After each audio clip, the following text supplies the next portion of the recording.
지난 일주일 동안은 제가 여러 가지로 참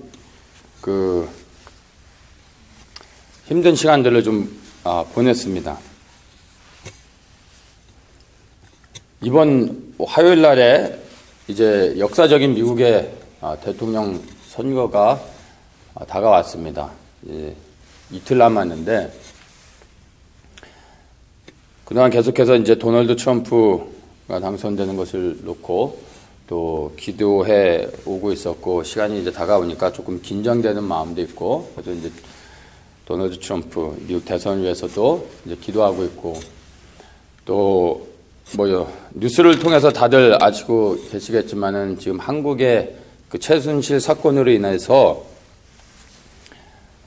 그 뉴스들을 접해 보면은 하루가 다르게 정말 위기 가운데서도 더 큰 위기로 계속 어려워지고 있는 상황들을 이렇게 보게 되면서 마음이 또 무겁더라고요. 그래서 미국 지금 대선이 얼마 안 남았기 때문에 사실 이거에 집중을 해야 되는데, 돌아가는 상황을 보면은 한국의 지금 이 문제가 더 심각하고 더 급박한 상황이에요. 그래서 또 한국을 위해서도 더 기도를 해야 되는데, 한국을 생각하면은 한 주간 동안 마음이 여러 가지로 참 힘들었습니다. 마음이 좀 답답하고 무겁더라고요. 한국에 위해서 기도를 해야 되는데, 기도하려고 하면 뭔가 이렇게 확 가슴이 이렇게 좀 막히는 답답함들을 계속 느꼈습니다. 그런데 거기에다가 제가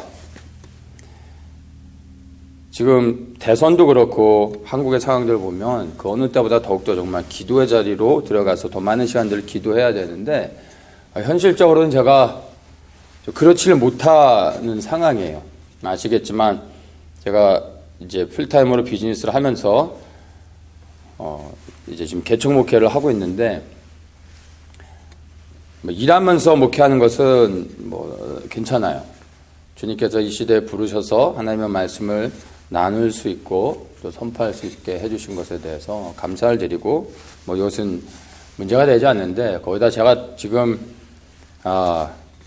공부까지 하고 있는 상황이다 보니까 비즈니스 하면서 목회하면서 거기다 이제 공부까지 하는 게 제 용량으로는 이게 어렵더라고요. 좀 1년 반째 이렇게 하고 있는데 언제까지 제가 할 수 있을지 저도 이 퀘스천이 듭니다. 어쨌든 좀 이런 중요한 상황 가운데서 제가 더욱더 지금 기도를 해야 되는데, 현실은 그게 아니라 다다음 주에 제가 이제 기말고사예요. 중간고사도 제가 망쳤어요. 그래서 이 기말고사는 좀 잘 봐야 되는데, 목사가 돼가지고 시험도 제대로 못 봐서 성적이 안 나오면 이 교수님들께 민망하잖아요. 이번 기말고사는 좀 잘 봐야 되는데, 이 시험 공부도 해야 되고 또 페이퍼도 써야 되는데, 지금 레퍼런스를 읽어야 될 책들이 쌓여져 있는데 아직 책도 다 못 읽었어요. 페이퍼를 시작도 못 했고, 그러니까 공부를 해야 되겠는데 공부할 생각을 하니까 막 답답한 거예요. 손도 못 대겠고, 또 기도를 하려니까 미국을 기도하려고 하면 또 한국이 마음에 걸리고, 한국을 위해 기도하려고 하면 또 미국이 이제 내일 모레가 대선이고, 마음이 이렇게 자꾸 잡히지가 않고 뒤숭숭하더라고요. 그래서 한 일주일을 그렇게 시간이 흘러가 버렸어요. 그러다가 어제 제가 이제 정말 제 앞에 더 큰 현실이 무엇인지 딱 깨닫게 됐어요.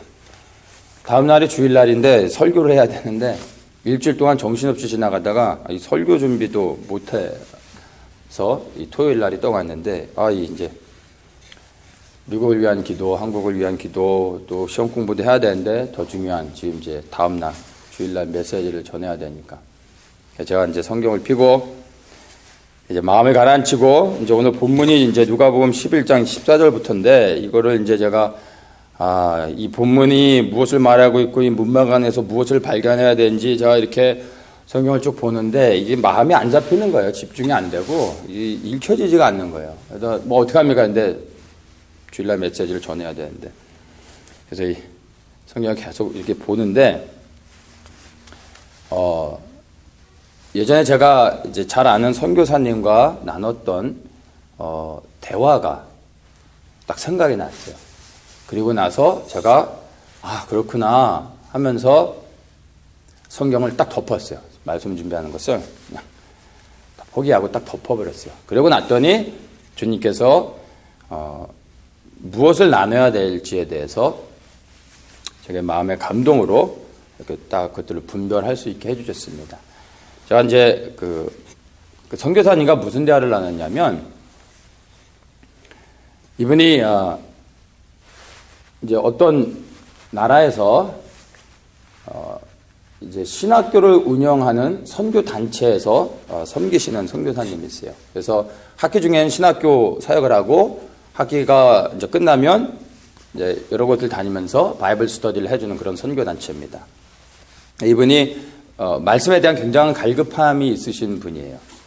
그래서 늘 말씀 앞에 서고 말씀을 묵상하고 말씀을 새롭게 발견하는 것들을 좋아하시는 분인데, 이분이 속해 있는 선교단체의 대표되는 그 목사님이 말씀에 대한 굉장히 탁월한 이제 그 은사가 있으신 분이에요. 그래서 이분도 그 일평생 그냥 성경만 연구하시는 그런 분이시라고 말씀하시더라고요. 그래서 이분이 이 대표 목사님의 그 말씀들을 굉장히 좋아하셔가지고 또 이 단체까지 가서 이렇게 섬기시고 계신데,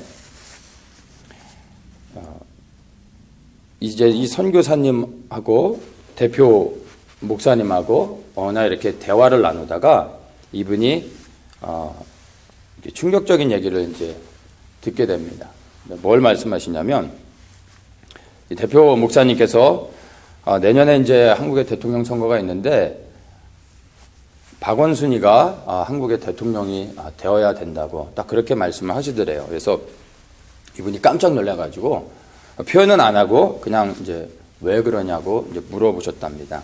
이 선교사님은 선교지는 이제 다른 나라인데 개인적으로도 북한을 품고 북한의 그 구원을 위해서도 기도하시는 분이고 또 이스라엘을 위해서도 중보하시는 분이에요. 그러니까 시대를 분별하면서 하나님의 마음을 가지고서 말씀과 기도 가운데 이렇게 균형을 맞추면서 깨어 계시는 분이십니다. 그런 분이시니까 이제 박원순이 대통령이 된다고 되어야 한다고 이렇게 대표 목사님 말씀하시니까 이분이 이제 충격을 받고 이제 물어보신 거예요. 그랬더니 대표 목사님께서 하시는 말씀이 뭐 박원순이 훌륭한 사람이고 똑똑하고 그리고 또 민주주의 운동을 했고 약한 자들 노동자 편에 서는 사람이고 그 사람이 정말 인물이라고, 이 사람이 대통령이 돼야 된다고. 단 하나 좀 걸리는 게 이 사람이 동성애를 지지해서 그게 하나가 걸리지만 대통령감이라고 이렇게 얘기를 하셨대요. 그래서 이분이 그걸로 인해서 이 대표 목사님에게 가졌던 이렇게 어떤 지나친 어떤 기대나 이분을 향해서 어떤 가졌던 존경하는 마음들이 이제 마음이 딱 사라졌다고.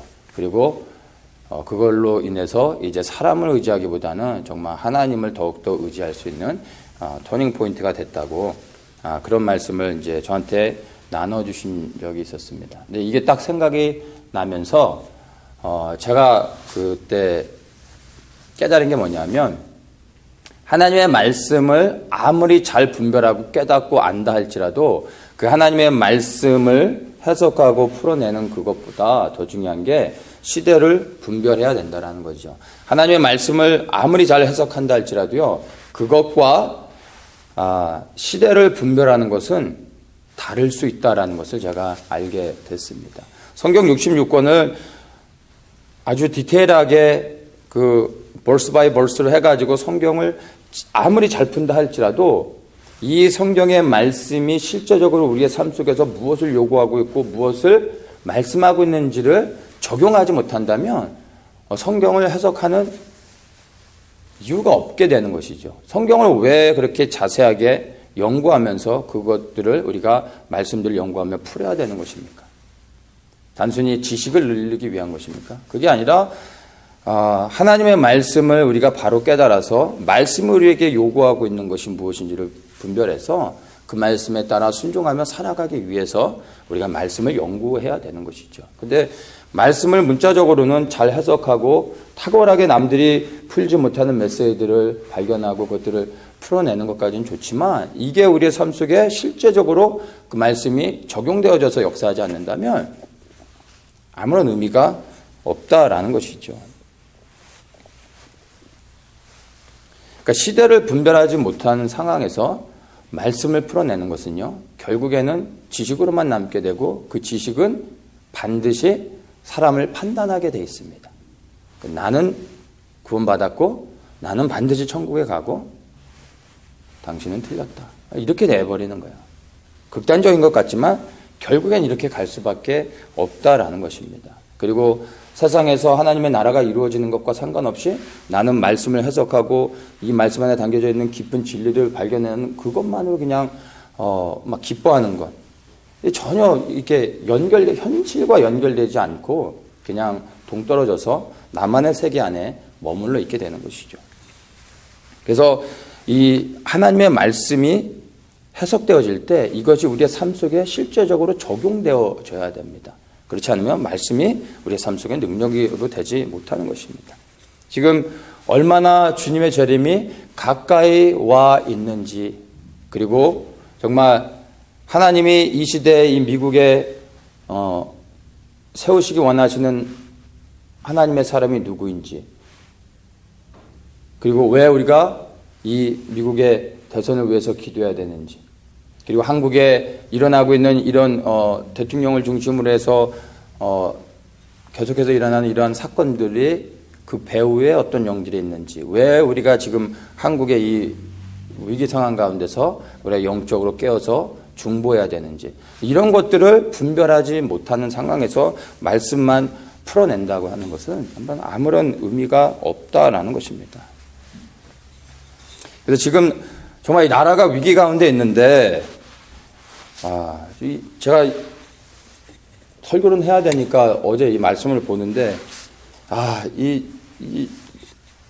이거 보고 있으면 한국이 자꾸 생각나는데, 한국을 왜 기도하려고 하면 또 미국 대선도 급해지고, 또 미국을 기도하려고 하면 또 한국이 마음에 걸리고, 이게 손이 안 잡히는 거예요. 근데 현실은 현실인지라 제가 이제 말씀을 풀어야 돼서 이렇게 보는 가운데 하나님이 그걸 생각하게 해주셔서, 정말 중요한 건 이런 게 아니다. 정말 시대를 분별하면서, 시험 좀 못 보면 어떻습니까? 그 현실보다 더 중요한 건 지금 영적인 흐름 안에서 나라와 민족을 위해 기도하는 거는요, 시간이 지나고 나서 나중에 할 수 있는 게 아니라 지금 당장 해야 되는 것이죠. 시험 못 보면 다음 학기 다시 한번 또 드리면 되는 거고, 그건 그렇게 중요한 게 아니었던 거예요. 근데 제가 당장에 제코가 석자이다 보니까, 어쨌든 시험을 좀 잘 보려고, 이것도 하고 저것도 하려고 다 하다 보니까, 이거 아무것도 제대로 하지 못하고 일주일이 이렇게, 지나갔습니다. 근데 그런 가운데 주님께서 이제 정말 무엇을 분별하며 무엇을 위해, 시간을 드리고, 기도할 것인지에 대해서, 제게 너무 분명하게 이제 그 부분을 보여주셨습니다. 어떤 사람들은, 이렇게 말합니다. 이런 얘기 하면, 정치적인 거 얘기하고 정치와 시사에 대한 걸 얘기하는 걸로 오해할 수 있는데, 난 정치 얘기를 하려고 하는 게 아니라 그 정치와 현 세계에 돌아가고 있는 그 상황의 뒤에 역사하는 어둠의 권세들, 영적인 것들을 이야기하려고 한다는 것입니다. 그냥 우리가 그런 것과 상관없이 우리는 예수님만 잘 믿으면 되는 거 아닙니까? 라고 말해서는 안 되는 것입니다. 예수를 잘 믿는다는 게 무엇입니까? 하나님의 말씀을 잘 분별해서 그 말씀대로 살아가는 게 예수님을 잘 믿는 것이죠. 그런데 예수님께서 말씀하셨어요. 믿는 모든 자들이 우선적으로 해야 될 게 무엇입니까? 너희는 먼저 그 나라와 그 의를 구하라고 예수님께서 직접 우리에게 말씀해 주셨습니다. 하나님의 나라와 그 의를 구하는 게 무엇입니까? 이건 추상적인 게 아니에요. 그냥 두리뭉실하게 그냥 적용하는 게 아니라 이건 아주 실제적인 것입니다. 바로 미국의 대선을 위해 하나님이 세우신 사람, 하나님이 기뻐하시는 사람이 당선될 수 있도록 우리가 미국 대선을 위해 기도하는 것이고, 지금이 한국이 얼마나 위기 가운데 있는지를 영적으로 분별하면서 중보함으로 막아서는 것. 이게 바로 하나님의 나라를 위한 것이고 그 나라를 위해 부르짖는 것이라는 것입니다. 그래서 오늘 우리 시대에는요, 말씀을 깊이 연구하고 해석하는 그런 학자들보다 우리가 살아가고 있는 이 시대를 향한 하나님의 계시의 말씀들을 그냥 담대하게 있는 그대로 선포하는 선지자들의 외침이 더욱더 필요한 때가 되었습니다. 그러한 선지자들의 목소리가 더욱더 이렇게 높아져야 됩니다. 사실 우리에게 또 다른 선지자가 필요한 것이 아니라 우리에게 참된 선지자는 이 성경 말씀을 통해서 예수님이 하신 말씀들과 하나님께서 보내신 수많은 선지자들의 메시지가 이 성경 안에 있잖아요. 근데 이게 우리에게 선지자의 외침이 되는 것입니다. 이것을 분별하고 여기에서 우리 시대에 주시는 말씀들을 우리가 깨달아서 담대히 선포하는 것입니다. 이 말씀을 가지고 우리가 또 부르짖고 기도하는 것입니다. 이것이 바로 선지자적인 삶이고 그런 외침이라는 것입니다. 아시는 것처럼 지금 최순실 사건으로 인해서 처음에는 박근혜 대통령을 탄핵하는 걸로 막 이렇게 언론이 선동하다가 이제는 분위기가 업돼가지고 이제는 대통령 하야하는 것까지 정권을 무너뜨리려고 지금 그런 상황으로 지금 한국이 흘러가고 선동되어져 가고 있습니다. 근데 박근혜 대통령의 그 잘못된 것들을 감싸주려고 하는 게 아니에요. 그건 분명히 잘못된 부분이 있습니다. 그것을 검찰 조사를 통해 반드시 드러내야 됩니다. 그래서 잘잘못을 가리고 대통령께서도 잘못된 것에 대해서 사과하고 거기에 대한 책임을 지겠다고 했어요. 그러면 검찰이 수사를 끝날 때까지 사실은 기다려주는 게 민주주의의 상식인데 지금 그런 절차들 다 무시하고 그냥 하야하라는 거죠. 근데 그런 기준으로 동일하게 본다면요. 지금 박지원과 문재인의 그 사건들은요, 사실은 더 큰 것입니다. 똑같은 기준으로 보면, 박지원은, 김대중 정권 시절에 불법 대북 송금을 통해서 북한에 현금을 지원해 줬어요. 그걸로 북한 체제를 유지했고, 또 더 중요한 것은 그 돈들의 대부분이 핵무기를 개발하는데 쓰여졌다는 것은 우리가 다 알고 있는 사실입니다.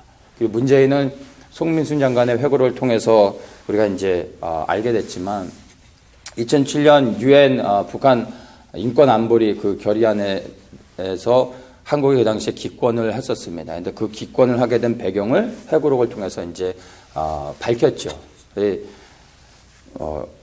인권 결의안을 결정하는데 북한의 인권 결의안을 결정하는데 북한한테 물어봐서 이거 해도 될까요? 어떻게 생각하십니까? 라고 물어본다는 자체가 우리의 적국한테 상의한다는 자체가 이건 말이 안 되는 거죠. 근데 이 동일한 기준으로 본다면 박근혜 대통령이 잘못했지만 문재인이나 박지원 같은 경우에는요, 똑같은 조건으로 우리가 잣대로서 판단한다면 이 두 사람은 먼저 일단 감옥에 집어넣고 나서 그 다음에 수사를 해야 되는 게 상식입니다. 똑같은 기준으로 본다면. 근데 지금 박지원과 문재인은 그 이슈들은 이제 완전히 사라져버리고 그냥 박근혜 대통령만 지금 그냥 모든 여론들이 지금 그 일심으로 마음을 합해가지고 지금 이제 대통령을 공격하고 있습니다. 근데 사실 이게 영적으로 분별을 해야 된다는 것입니다. 대통령을 공격하는 게 목적이 아니라 대통령이 타겟이 아닙니다. 이 대통령을 통해 현 정권을 무너뜨려서 국가를 전복시키려고 하는 악한 세력들이 있음을 우리가 보아야 된다라는 것입니다. 그것을 우리가 영적으로 분별해야 됩니다. 이것은 우리 민족을 향한 하나님의 그 부르심에 우리가 반응하며 나아가지 못하도록 만들기 위한 사단의 전략입니다. 이것을 우리가 알아야 됩니다.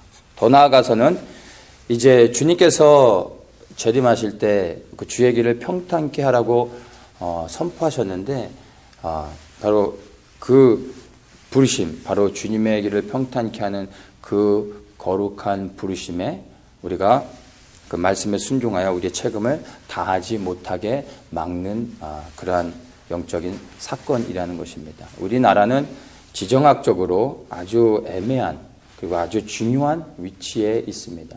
그곳에 살고 있는 것만으로 우리에겐 책임이 있다는 것입니다.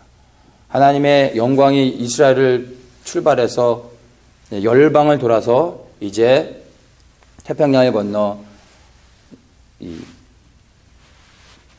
동방 맨 밑에 있는 자리 잡고 있는 대한민국으로부터 해서 이제 대륙으로 올라가는 하나님의 영광의 대로가 시작되는 그 지정학적 위치에 우리 대한민국이 존재하고 있다는 것입니다. 여기에서 이제 주님의 재림의 길이 곧게 평탄하게 열려질 수 있도록 우리 대한민국이 그 일들을 감당해야 되는데 지금 체제 전복을 통해서 결국에는 민주주의로 가느냐 사회주의로 가느냐 뭐 이런 차원이 아니라 결국에는 하나님의 부르신 가운데 나아가지 못하도록 막고 있는 어둠의 권세들을 지금 돌아가는 상황을 통해서 우리가 분별해야 된다는 것입니다.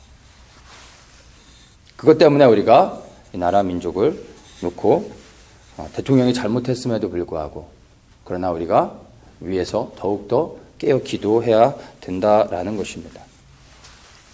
본문에 한번 배경들을 한번 보겠습니다. 오늘 우리가 제가 보려고 하는 말씀이 누가복음 11장 14절부터인데 어떤 얘기가 나오냐면 예수님께서 한 벙어리 귀신을 쫓아주세요. 그랬더니 이 벙어리가 이제 말을 하는 것입니다. 이게 14절의 말씀이죠. 자, 벙어리 귀신을 쫓아내서 이제 벙어리가 말을 못하던 사람들이 말을 하기 시작했어요. 그러면 이걸 통해서 정말 하나님의 능력을 통해 하나님께서 역사하셨다라는 것을 우리가 상식적으로 알 수 있는 거죠. 그러면 이것을 지켜본 모든 사람들이 하나님께 영광을 돌리고 예수님을 찬양하고 그 하나님의 능력을 행하신 것으로 인해 감사하는 것이 상식인데 오히려 하늘로부터 오는 표적을 구하고 있어요. 하늘로부터 오는 표적이 뭐예요? 엘리야가 내렸던 그 그런 표적을 구하는 거예요. 사실 그런 표적을 구하면요, 이 불이 내려오면 어떻게 돼요? 이 불은 사실 심판의 불로 이스라엘 사람들 위에 내려져야 되는 거예요. 그럼 사실 그 표적을 보려고 했다가 표적이 진짜 임하면 다 죽는 거예요. 심판받는 거예요. 이미 예수님께서 벙어리가 말하는 그 기적을 행하셨잖아요. 악한 영들 쫓아오셨잖아요. 그게 표적이에요. 그 자체가. 그게 하나님이라는 표적인데 그걸 보고서도 예수님은 하나님으로 믿지 못하고 있는 거죠. 근데 더 이 사람들이 참남한 말을 하는 것이죠. 15절에 보면 이렇게 말합니다. 그 중에 더러는 말하기를 저가 귀신의 왕 바알세불을 힘입어 귀신을 쫓아낸다 이렇게 말하고 있어요. 바알세불은 파리의 대왕이라는 의미인데 한마디로 얘기해서 사단을 말하는 것입니다. 그러니까 귀신의 왕 사단의 능력을 힘입어 귀신을 쫓아내고 있다. 이건 성령 회방죄죠. 예수님이 하신 말씀을 부정하는 것은 회개하면 용서가 될 수 있어요. 근데 하나님의 능력을 행했는데 그 능력을 거부하는 것은요, 그것은 성령 회방죄에 해당되는 것입니다. 그러니까 벙어리를 말하게 하셨어요. 그 사건은 실제적인 것이기 때문에 이 사람들이 그걸 부인할 수는 없었던 거예요. 그런데 그것을 하나님의 행하신 것이라고 인정하고 싶지 않았던 거예요. 그래서 이건 마귀가 한 것이다. 마귀의 능력을 힘입어서 예수가 이런 걸 한 것이다. 이건 말이 안 되는 거죠. 사람들이 정말 상식적으로는 그것을 인해 감사하고 기뻐해야 되는데 오히려 이것은 마귀의 그 능력으로 했다라고 지금 예수님을 대적하고 있는 것입니다. 근데 이렇게 하고 있을 때 예수님께서 17절에 이렇게 말씀하십니다. 예수께서 저희 생각을 아시고 이르시되 스스로 분쟁하는 나라마다 황폐해지며 스스로 분쟁하는 집은 무너지느니라. 이 영적인 원리를 말씀하시죠. 분쟁하는 나라는요, 망하게 돼 있습니다. 그래서 예수님이 이 능력을 행하신 것은 사단의 능력을 힘입어서가 아니라 사단을 대적하는 하나님 나라의 능력의 권세로 하셨다라는 걸 말씀하고 계신 거예요. 그런데 이 말씀하시는 것을 통해서 우리가 지금 한국에 돌아가고 있는 상황들을 우리가 영적으로 분별해야 되는 것입니다. 지금 촛불 들고 광화문 광장에 이제 모이고 앞으로 어떤 더 큰 집회를 가져서 대통령을 하야시키는 그런 것에 아주 총력을 기울이겠다고 이 좌파들이 지금 선동을 하고 있다라고 합니다. 그러면 이런 상황 가운데서 영적으로 어떻게 하는 것이 지혜로운 것입니까? 더 많은 우파를 모집해가지고 더 많은 촛불을 들고 그들과 맞서 맞불 집회를 하는 게 나라와 민족을 지키는 거겠습니까? 이 본문을 통해서 볼 수 있는 것은요, 분쟁하는 나라는 망하게 된다라고 예수님이 말씀해 주고 계세요. 이 영적인 원리입니다. 우리의 싸움은 혈과 육에 대한 것이 아닙니다. 정사와 권세와 어둠의 세상 주관자들. 보이지 않지만 실제 존재하는 그 한국의 지금 모든 그 보여지는 사건들 뒤에 배후의 역사하는 어둠의 권세들을 우리가 볼 수 있어야 돼요. 그들과 싸우기 위해서는요, 물리적인 것으로 할 수 있는 게 아니에요. 우리가 그것을 분별해야 된다는 것입니다. 피지컬리 부닥치면 안 되는 것이에요. 물론 우리가 모여서 사람들이 드러내서 함께 기도하는 거 필요합니다. 그런데 그들과 충돌하는 것으로 이 문제를 해결할 수 있다는 것이 아닙니다. 그렇다면 해결책은 무엇입니까? 21절에 이렇게 말씀하십니다. 강한 자가 무장을 하고 자기 집을 지킬 때는 그 소유가 안전하되 더 강한 자가 와서 저를 이길 때에는 저의 믿던 무장을 빼앗고 저의 재물을 나누느니라. 네, 이렇게 말씀하세요. 자, 해결책이 뭐냐면 강한 자가 자기 집을 지키고 있을 때 그 소유를 빼앗기 위해서는요, 더 강한 자가 가야 된다는 거예요. 단순하지만 이게 영적인 원리입니다. 강한 자가 무장하고 있을 때 그보다 더 강한 자가 가야 그 사람을 제압할 수 있다라는 것입니다. 대한민국을 흔들고 있는 이 어둠의 세력들보다 더 강한 자 누구입니까? 우파가 아닙니다. 정치 세력이 아니에요.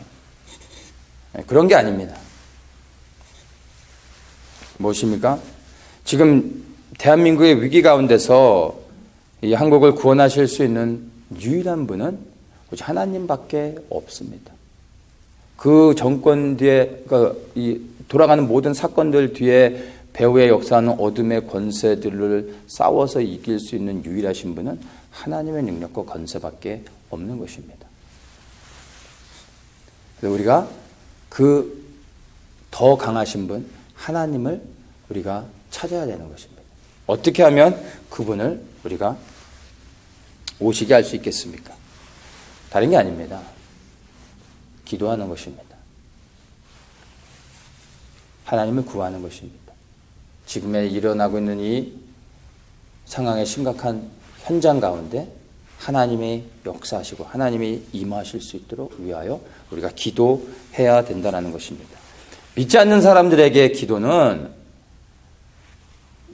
어리석은 사람들의 행동으로 보여지고 그리고 연약한 자들의 어떤 종교적인 소극적 행위로 그들은 봅니다. 그런데 하나님을 하나님으로 믿는 우리들에게 하나님이 온 열방을 창조하셨을 뿐만 아니라 그 하나님이 단 한시도 그 창조하신 피조의 세계를 잊지 않으시고 그 세계를 통치하고 다스리고 계심을 믿는 우리들에게는요, 기도는 가장 강력한 무기가 된다라는 것입니다. 이것을 우리는 믿어야 됩니다. 지난주에 제가 기도에 대해서 나눴습니다. 예수님이 가르쳐 주신 기도의 핵심들. 무엇을 위해 기도해야 되는지, 어떻게 기도해야 되는지를 나눴습니다. 첫째, 기도의 첫 번째가 무엇입니까? 구하는 게 아니라 선포하는 것입니다. 하나님의 이름의 영광을 선포하는 것입니다. 그 이름을 높이고 찬양하는 것입니다. 그게 기도의 첫 번째입니다. 변할 수 없는 첫 번째입니다. 두 번째가 뭐죠? 하나님의 나라를 구하는 것입니다. 그러니까 두 번째 기도지만 간구하는 기도로서는 첫 번째가 되어진다고 말씀을 나눴습니다. 하나님의 나라를 위해 구해야 돼요. 내 필요를 위해 구하는 거 잘못된 거 아니죠. 그런데 더 중요한 건 그것보다 앞서 하나님의 나라와 하나님의 뜻을 위해 기도하는 것. 그것이 기도의 우선순위가 돼야 되는 것입니다. 근데 이 기도가 단순히 우선순위만을 말해주고 있는 것이 아니라 우리가 그리스도인으로서 예수 그리스도를 주인으로 모시고 살아가고 있는 우리 그리스도인들에게 있어서 우리가 이 기도, 예수님이 가르쳐주신 기도를 통해 어떻게 살아가야 되는지도 우리의 삶의 분명한 그 방향과 목적에 대해서도 우리에게 보여주고 있다라는 것입니다. 기도를 시작하는 것입니다.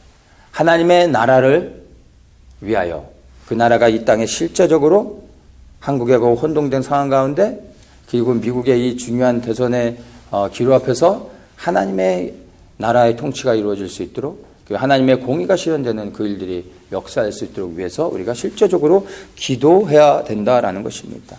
우리가 마음 중심에서 하나님의 나라를 간절히 소망하며 그 나라가 이 땅에 이루어지기를 위해 전심으로 마음 중심 가운데 기도하면요, 성령 하나님께서 하나님의 그 마음 중심에 있는 것도 우리에게 보여주십니다. 깨닫게 하십니다. 그리고 실제적으로 우리가 무엇을 위해 어떻게 기도해야 될지 한 사람 한 사람에게 성령 하나님께서 반드시 말씀해 주십니다. 중요한 건 정말 우리에게 하나님의 나라가 이 땅에 이루어지길 소망하는 간절함이 있느냐, 이것입니다. 우리가 수많은 기도의 제목들을, 리스트를 우리의 혼의 생각으로서 만들어가지고 그걸 가지고 수많은 기도의 제목들 가지고 기도하는 것이 아니라 그냥 모든 것을 내려놓고 정말 하나님의 나라를 간절히 찾고 그 나라를 위하여 그냥 부르짖는 것입니다. 그러면 주님이 우리 안에 마음에 생각들을 채워주십니다. 중요한 건 우리가 그 하나님의 나라를 정말 간절히 소원해야 되고, 그 우리가 구할 때 하나님이 반드시 우리에게 말씀하신다는 것을 믿는 그 믿음이 중요합니다. 제가 이제 미국 대선이 점점 다가오면서 이제 도널드 트럼프를 위해서 이렇게 기도를 하는 가운데 주님께서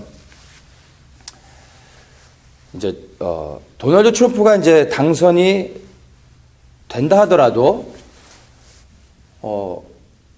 제 마음이 그렇게 기쁘지 않는, 좀 표현하기가 그런데 도널드 트럼프가 당선이 되는데 기뻐해야 되잖아요. 그걸 놓고 이제 기도를 해왔고 그 말씀들 나눠왔는데, 도널드 트럼프가 당선이 되는데도 불구하고 마음이 기쁘지 않고 제가 좀 주님께서 애통하는 마음을 주셨어요. 그리고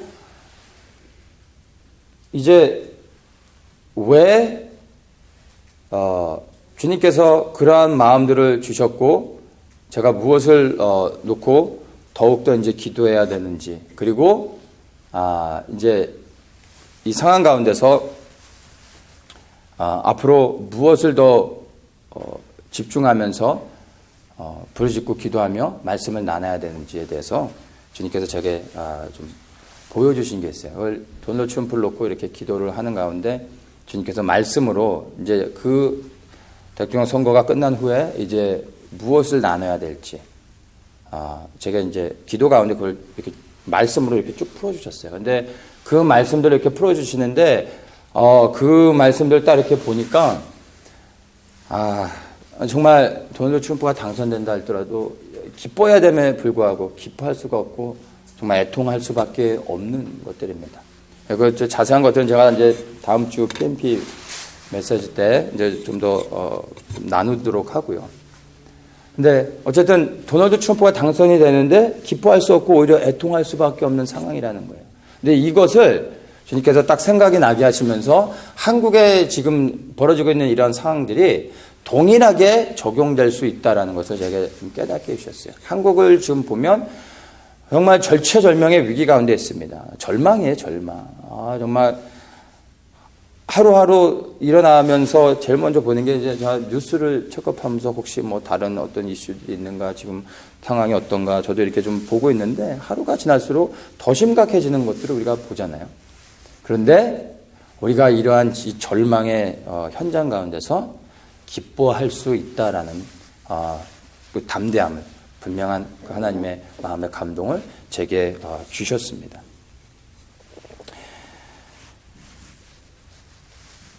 미국의 이제 대선을 보면 여러분 이제 일주일도 안 남은, 일주일이 아니라 이제 이틀이죠. 내일 모레면.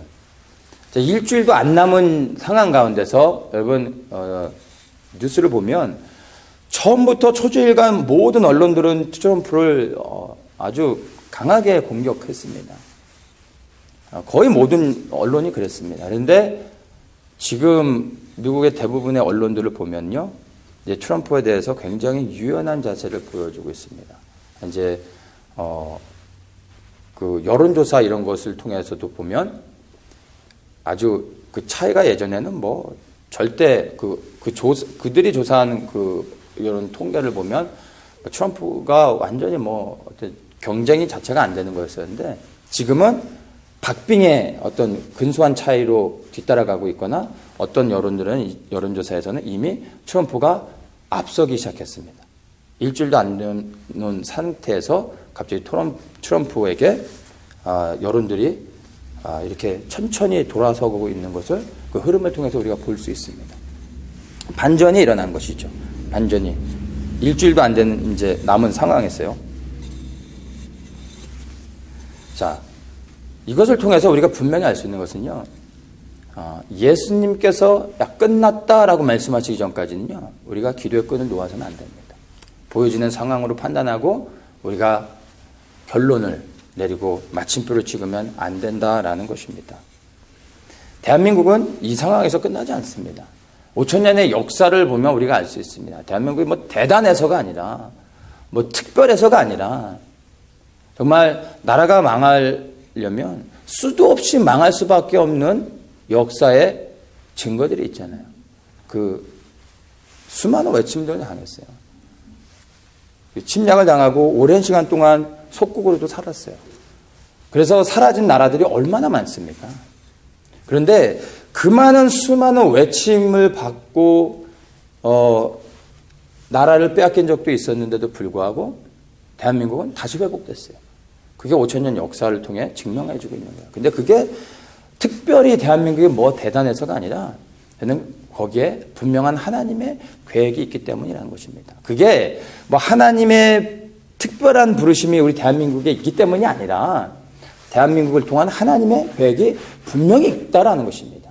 우리가 특별해서가 아니라 바로 그 하나님의 부르심이 있기 때문에 하나님께서 우리의 그 어떠함과 상관없이 이스라엘을 하나님께서 지금까지 약속하시고 지키시는 것이 이스라엘이 대단해서가 아니라 하나님이 신실하시고 약속을 지키시는 선하신 분이기 때문이잖아요. 동일하게 이 한국을 향한 하나님의 부르심이 반드시 있기 때문에 하나님께서 이 민족을 지금까지 보호하셨다는 것은 우리는 역사를 통해서 부인할 수 없는 사실입니다. 그래서 지금의 한국이 이 절체절명의 위기 가운데 있어도요. 한국은 여기서 끝나지 않는다는 거예요. 왜냐하면 하나님이 이 한국을 통해 받으시기 원하는 하나님이 그 계획과 그 영광이 있다라는 것입니다. 대한민국을 향한 하나님의 부르심, 이것을 우리가 믿을 수 있어야 됩니다. 그리고 지금이 바로 이러한 시점 가운데서 좀 더 일찍도 아니고 조금 더 나중도 아니고 바로 이 시점에서 이러한 사건들이 터져서 이러한 위기를 하나님이 허락하시는 데에는 하나님의 분명한 뜻이 있다라는 것을 우리가 믿어야 됩니다. 왜 이 시점에 이러한 사건들이 일어났는가에 대해서 우리가 그 이유에 대해서는 우리가 아는 게 중요하지 않아요. 그것보다 더 중요한 것은 이러한 사건을 하나님이 허락하셨다라는 것. 그리고 이 상황 가운데서 하나님이 모든 것을 개입하시며 하나님의 뜻을 이루어가고 계시다라는 것. 그 하나님을 신뢰하는 것이 더 중요하다라는 것입니다. 하나님께서는 지금에 당한 이 위기를 기회로 바꾸실 수 있는 분이십니다. 악을 통해서도 선을 이루어 가실 수 있는 분이 우리 하나님이십니다. 그 하나님이 지금 우리보다 더 대한민국을 지켜보시며 이 상황들 가운데서 이제 하나님이 역사하시는 것들을 우리는 믿음으로 바라볼 수 있어야 되는 것입니다. 제일 중요한 것은요. 절망의 한복판에 우리가 있다 할지라도 여론이나 돌아가는 모든 상황들, 들리는 것, 보여지는 것, 이런 모든 것들이 다 절망 자체라 할지라도요. 여러분, 여기에서 주님을 신뢰하는 믿음이 필요합니다. 그 믿음이 있는 자들이 기도의 자유로 들어가는 것입니다. 염려와 걱정과 근심 가운데서 나라 민족을 기도하는 것이 아니라 하나님께서 지금 이 위기를 기회로 바꾸시고 하나님께서 선한 역사를 이루실 수 있으신 분이라는 것을 믿으며 그리고 이 민족을 통해 하나님이 받으실 그 영광을 확신하는 가운데 우리가 이 위기 가운데서 하나님의 행하실 아름다우신 선하신 일들로 인하여 기뻐하며 감사하며 소망을 가지며 담대하게 우리가 기도할 수 있다라는 것입니다. 그러기 위해서 우리가 이제는 골방의 기도의 자리에서 이제는 광장의 기도로 나와야 됩니다. 드러내야 됩니다. 내가 무엇을 믿고 있는지 이제 내 믿음의 선포를 통해 수많은 사람들이, 대부분의 사람들이 나와 다르게 생각하고 다른 것들을 믿고 있다 할지라도 이제는 우리는 그리스도의 편에 서는 것을 주저하지 않고 두려워하지 않고 내 믿음을 드러내야 됩니다. 그리고 나아가 이제 함께 연합해서 믿음의 사람들이 기도해야 되는 것입니다. 한 사람이 천을 당할 수 있습니다. 소수의 사람인 것 같지만 하나님을 믿는 신실한 믿음 가운데서 우리가 담대하게 이 나라와 민족의 위기 앞에서 우리가 모여서 기도에 힘쓰면 하나님이 반드시 그 의인의 기도를 들으시고 그 소수의 사람인 것 같지만 그들의 기도를 통하여 영의 세계의 흐름을 바꾸시고 어둠의 권세와 이 정사와 이 권세들을 하나님이 우리의 기도를 통하여 역사하시며 천사들 보내셔서 그 세력들을 파하시고 이 대한민국을 다시 위기 가운데서 오히려 회복시키시고 앞으로 나아갈 수 있도록, 그래서 예수 그리스도의 재림의 길, 그 길을 평탄케 하는 일들을 이 민족이 감당할 수 있도록 하나님께서 분명히 역사하실 것이라는 것을 우리가 당하고 있는 이 한국의 지금 위기 가운데서 분별하면서 우리가 이제는 믿음으로 일어나 기도의 자유로 나아가야 된다는 것입니다. 여러분, 기도하는 자유로 이제 가십시오. 골방에서 기도할 뿐만 아니라 나아가 모여 기도하는 것입니다. 그리고 내 믿음을 보이고 그 믿음에 함께 그 믿음을 공유하는 사람들과 여러분 335 모여서 이제 정말로 중보의 자유로 그렇게 나아갈 때 하나님이 반드시 역사하시며 하나님이 한국을 어떻게 하실지 우리가 기도하는 가운데 그렇게 지켜보았으면 좋겠습니다. 기도의 자유로 들어가십시오. 그리고 함께 기도했으면 좋겠습니다.